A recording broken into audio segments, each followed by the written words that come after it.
আগামী মাসে ভারতের রাজধানী নয়াদিল্লিতে বর্ডার গার্ড বাংলাদেশ ও ভারতীয় সীমান্তরক্ষী বাহিনীর মহাপরিচালক পর্যায়ে সীমান্ত সম্মেলন হবে। এই সম্মেলনে সীমান্ত হত্যা বন্ধ করা সহ বিভিন্ন বিষয় নিয়ে আলোচনা হবে বলে জানিয়েছেন স্বরাষ্ট্র উপদেষ্টা লেফটেন্যান্ট জেনারেল মোহাম্মদ জাহাঙ্গীর আলম চৌধুরী।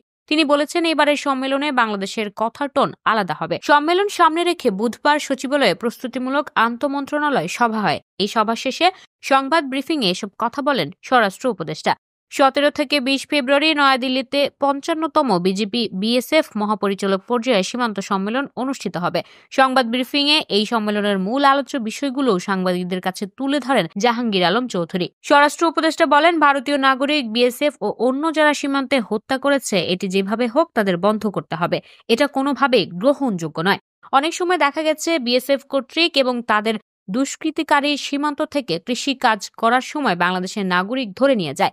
এটি যেন তারা না করে সেজন্য তাদের বলা হবে।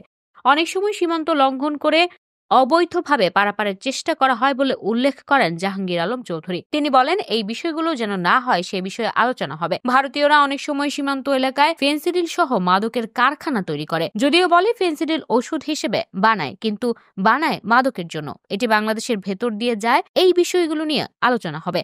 সীমান্তে 150 গজের ভেতর কতগুলো কাজ যেগুলো করার নিয়ম নেই, এগুলো অনেক সময় তারা করতে চায়। আর কিছু কাজ আছে যেগুলো করতে হলে দুই দেশের অনুমোদন লাগে। এই অনুমতি নিয়ে যেন তারা কাজগুলো করে, এটা নিয়েও আলোচনা করা হবে। স্বরাষ্ট্র উপদেষ্টা বলেন, ভারতীয় গণমাধ্যম যে মিথ্যা সংবাদ পরিবেশন করে, এটি কিভাবে তারা বন্ধ করতে পারে সে ব্যাপারেও আলোচনা হবে। ভারতের সঙ্গে 4টি চুক্তি হওয়ার কথা উল্লেখ করে জাহাঙ্গীর আলম চৌধুরী বলেন, 2010 সালে যে চুক্তিটি হয়েছে সেটির ভেতরে বড় ধরনের সমস্যা দেখা দিয়েছে। চুক্তিটি কিছুটা অসম, এজন্য আলোচনা হবে। এই চুক্তি এভাবে হয়নি, এভাবে হওয়া দরকার ছিল। এগুলো পররাষ্ট্র মন্ত্রণালয়ের মাধ্যমে আগেও জানানো হয়েছে।